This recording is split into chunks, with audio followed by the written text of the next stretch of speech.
July, August, September, October, November টানা আমরা অনেকগুলো কর্মসূচি ঘোষণা করেছি এবং সেই কর্মসূচির মধ্যে আমাদের একটি বড় কর্মসূচি হচ্ছে যে ঢাকার মাঝখানে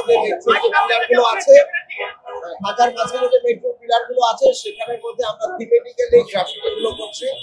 এই গ্রাফিটিগুলোর থিম হচ্ছে যে 2009 থেকে শুরু করে 24 পর্যন্ত এই যে ফেস্টিভ্যালের যে স্থান এবং কিভাবে ফেস্টিভ্যাল একটি বড় দৈত্য আকারে বাংলাদেশের মানুষের হাড়ের মধ্যে এসে পড়লো এবং বাংলাদেশের সার্বভৌমত্বকে যে একটি বড় রিস্কের মধ্যে ফেলে দিল।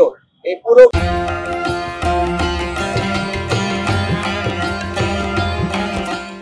ক্রনোলজিক্যাল যে ডেভেলপমেন্ট এবং তার সাথে সাথে জুলাইয়ের যে আন্দোলনের যে ডেভেলপমেন্ট গুলো আছে এই পুরো বিষয়গুলো এখানের মধ্যে আসলে উঠে আসবে। তার সাথে সাথে বিভিন্ন সময় যে পলিটিক্যাল বড় বড় মুভমেন্ট গুলো হয়েছে গত 17 বছরে আমরা সেগুলোকেও আসলে এই পিকচারাইজেশনের মধ্যে আনছি। এগুলো আনার পেছনে একটি বড় কারণ হচ্ছে যে বাংলাদেশের মানুষ, ছাত্র, শিশু থেকে শুরু করে বৃদ্ধ সিটিজেন যারা আছে তারা যেন এই ফেস্টিভ্যালকে ভুলে না যায়, তার যে ফেসটা এটা যেন হাঁটতে চলতে যেন তার একটা মনে থাকে, সেই কারণে এই গ্রাফিটি গুলো করা।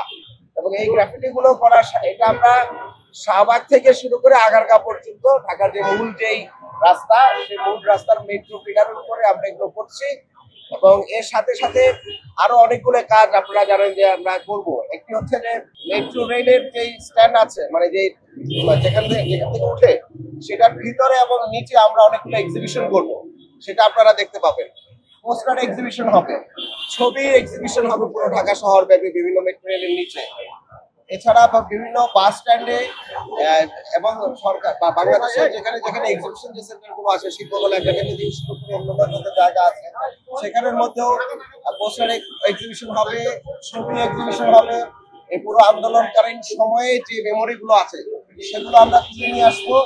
গণমাধ্যমে যে আলোচনাগুলো বিভিন্ন সময় এসছে সেটা দিয়ে আমরা আলাদাভাবে কিছু এক্সিবিশন হবে এবং কিছু পাবলিক লেকচার আমরা আয়োজন করছি। এছাড়াও বিজয় সরণিতে আমরা একটি যে সম্মুখে যেখানের মধ্যে সেটা অলরেডি পরিষ্কার করা হয়েছে। এই জায়গার মধ্যেও একটি বিজয় কে কেন্দ্র করে একটি ভাস্কর্য তৈরি করা হবে এবং তার পিছনে গণমিনার যে একটি বড় ডিমান্ড নাগরিক সমাজ এবং রাজনৈতিক দলগুলোর পক্ষ থেকেও একটি বড় ডিমান্ড আছে।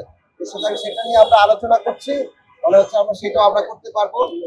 এছাড়া ঢাকা শহর সহ বাংলাদেশের যেখানে যেখানে জুলাইয়ের আন্দোলন হয়েছে এবং ফ্যাসিবাদ বিরোধী আন্দোলন হয়েছে এবং যারা শহীদ হয়েছেন সেগুলোকে মাথায় রেখে আমরা সকল মন্ত্রণালয় মিলে, সংস্কৃতি মন্ত্রণালয়, স্থানীয় সরকার মন্ত্রণালয় এবং গণপূর্ত মিলে আমরা সেখানের মধ্যেও আমরা মেমোরি মনুমেন্ট করবো।